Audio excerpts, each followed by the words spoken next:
Assalamualaikum warahmatullahi wabarakatuh. Sebelumnya yang saya hormati Bapak dosen Bapak Laude Risman SHH selaku dosen mata kuliah logika. Izinkanlah saya memperkenalkan diri. Nama saya Hanif Rifki Kurniawan, NIM saya 0511666097. Prodi saya yaitu D4 Kearsipan. Izin menjawab mengenai pertanyaan dari tugas 1 mata kuliah logika. Yang pertama yaitu term pada hakikatnya terbagi menjadi banyak jenis. Sebut dan jelaskan 3 dari macam term tersebut sertakan juga contohnya. Oke, izin menjawab. Contoh jenis yang pertama yaitu term singular. Term ini menunjuk secara tegas pada satu individu, barang atau golongan tertentu yang spesifik.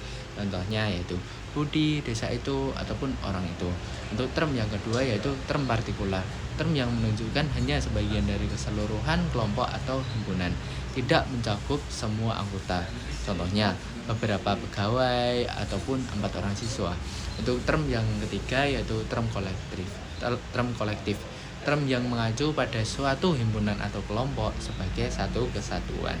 Contohnya mahasiswa UT ataupun Pramuka Indonesia. Untuk soal yang kedua yaitu bentuk sesat pikir dan contohnya. Logika fallacy adalah kesalahan dalam penalaran yang membuat argumen menjadi tidak valid ataupun tidak logis. Seperti yang pertama yaitu ad hominem, menyerang karakter lawan bicara daripada argumen yang diajukan. Contohnya, menolak pendapat seseorang karena sifat pribadinya, bukan karena isi argumennya. Untuk yang kedua, sesat pikir formal, kesalahan penalaran berdasarkan bentuk logika, misalnya kesimpulan yang tidak valid dari premis yang ada. Contoh, Panji biasanya pergi ke pantai atau gunung. Kali ini Panji pergi ke pantai, berarti dia tidak pergi ke gunung. Padahal bisa jadi keduanya Panji itu pergi. Itu yang selanjutnya sesat pikir material, kesalahan berdasarkan isi atau fakta yang disesatkan seperti menyimpulkan secara general dari contoh yang terlalu sedikit. Contohnya, banyak orang yang berpenampilan Islami adalah teroris, maka semua orang yang Islami adalah teroris. Cara menghindari logika fallacy.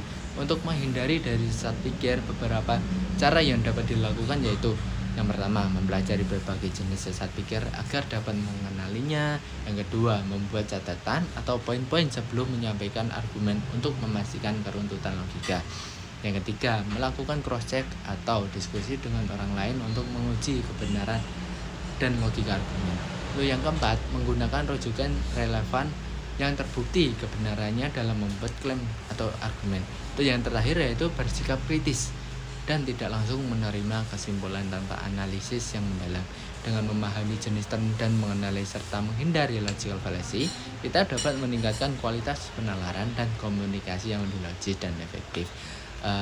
Sekian jawaban dari saya. Bila ada salah kata, mohon maaf sebesar-besarnya. Wassalamualaikum warahmatullahi wabarakatuh.